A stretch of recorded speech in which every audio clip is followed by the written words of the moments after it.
پر ایکس د جنرال موبین او جلال مرخیل جنجال ولې وشو؟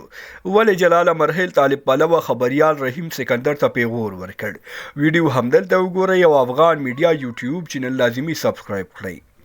پرون غرمه اسلامي امارت په ایران کې د وژل شوو افغان کډوالو د قضیې لومړني معلومات رسنیز کړل.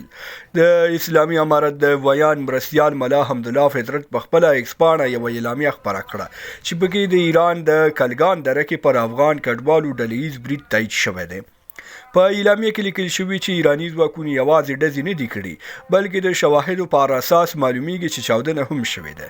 د اسلامي امارت د استخباراتي هیئت د موندنو پر اساس ویل کیږي چې په کلګان دره کې د وژل شوو افغان کډوالو له منځه د 2 تنو افغان کډوالو جسدونه 3 ټپیان او نږدې 15 تنه عیني شاهدان چې په پیښه کې موجود افغان هیئت بیرته کابل ته رالیږلي دي.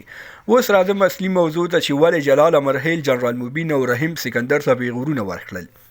پیل به له جنرال موبین وکړو.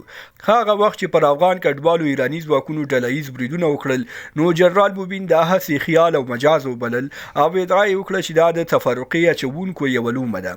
جنرال موبین د ټیک ټاک په لایف کې قسم وکړ که چا له دې 280 تنو د یو ثبوت هم راکړ زه خپل خون ور به هم انعام ورکوم. اوس چې اسلامي امارات نږدې 20 تنه شاهدان او ثبوتونه راوړل نو پښتون شاعر او د ټولنیزو چارو شنونکي جلال مرخیل په خپل ایکس پاڼه جنرال موبین ته ولیکل پاک رب العزت د جنرال موبین وبهي ویل که چا یو شهید یا یو زخمی راوخایي انعام ورکوم. دا د 2 شهیدان او 4 زخمیان ورته د اسلامي امارت مرستیال ویان ملا حمدالله فطرت ورخودل. اوس د انعام ورکړي. سوري شاعر او مدني فعال جلال مرخیل یو بل طالب فعال رحیم سکندر ته لیکلي دي د ښاغلي رحیم سکندر امبیان وفات وي که حتمي بوي. د ایران د پیښې په تړاو ویل چې خلک امبیان واچوي دروغ ولولي ترڅو چې رښتیا خپریږي نو امبیان خلاصي شوي وي. له اسلامي امارت غوښتل چې زر تر زره باید د ایران د مسافرو د وژلو پیښه رد کړي کنه د خلکو امبیان ختميږي. جلال مرخیل په تنزیه ډول لیکلي که د رحیم سکندر امبیان ختمي شوي وي د اروپا کوم مسافر دی ورته بیا ځلې فعال کړي ترڅو د 2 شهیدانو او 4 زخمیانو څخه خبر شي. تاسو په دې اړه څه ویل لرئ کمنټ کې ولیکئ.